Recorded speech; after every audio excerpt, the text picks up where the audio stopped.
Bonjour, bienvenue dans cette nouvelle méditation biblique et matinale. Aujourd'hui, sera-t-il placé sous le signe d'un temps court, moyen ou long de nos réflexions? Il y a effectivement des jours où il arrive que l'urgent écrase un peu l'essentiel et qu'il faille aller vite. C'est le cas qui m'amène ce matin et qui m'amène à vous rappeler aussi que je suis adepte de ce qu'on appelle les formats courts, les sketchs, les paraboles, les contes, les chroniques.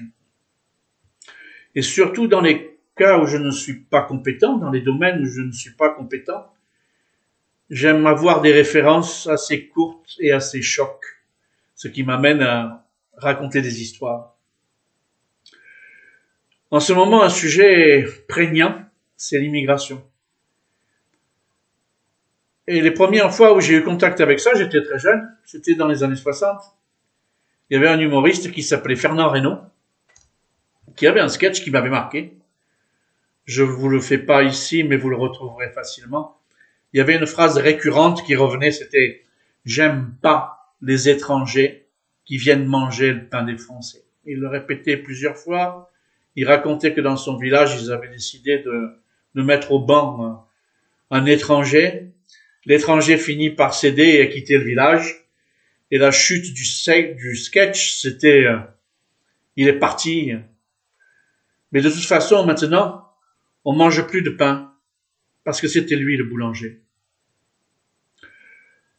Et c'était un sketch étonnant. Ça donnait un aspect de l'immigration que je ne voyais pas. J'étais plutôt à l'époque de la colonisation de l'Algérie et d'émigration profitable plutôt que d'immigration non rentable.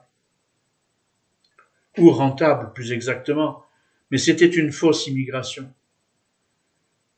Et ainsi, c'est plus tard que j'ai dû étayer ma position. Et je préfère évidemment celle de Jésus, que l'on trouve dans l'évangile de Matthieu, au chapitre 25, à partir des versets 38 à 40. Quand avons-nous vu étranger, et t'avons-nous accueilli, ou nu, et t'avons-nous habillé? Quand avons-nous vu malade ou en prison, et sommes-nous allés vers toi?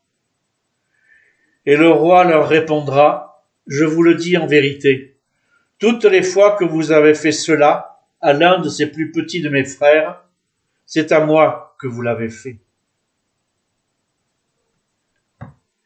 Et ainsi, la Bible, comme dans beaucoup de domaines, recentre nos problèmes du quotidien, des affolements, de catastrophes, de crises, de guerres. Il les recentre. Et donc ce n'est pas tellement de ce sujet initial qu'il faut parler, mais de celui de l'accueil. Quel est l'accueil possible? Quel est l'accueil souhaitable? En passant depuis le soleil de nos intérêts jusqu'à l'obscurité de nos indifférences, Jésus nous place individuellement responsables de ce qui peut être fait. Et ce que font les gouvernements, d'une certaine manière, leur appartient. Par contre, nous devons avoir un avis et un juger. Et devant le monde, nous présenter Bible en main. Bible en main. Est-il possible? Est-il souhaitable? Est-il généreux d'accueillir, d'installer, d'ordonner et de rendre libre pour que le salut puisse se manifester? On le voit aussi dans le texte sur les 10 lépreux dans l'évangile de Luc. Sur 10 personnes qui ont été guéries, Jésus dit, ne s'est-il trouvé que cet étranger pour revenir et rendre grâce? Va, ta foi t'a sauvé. Voilà comment la Bible recentre nos débats, nous met en face de nos responsabilités, et toujours dans l'évangile de Matthieu, au chapitre 6, au verset 33, vous retrouverez cette formule plus générale, mais essentielle. Cherchez d'abord le royaume de Dieu et sa justice, et toutes choses vous seront données en plus. Je vous souhaite une bonne journée.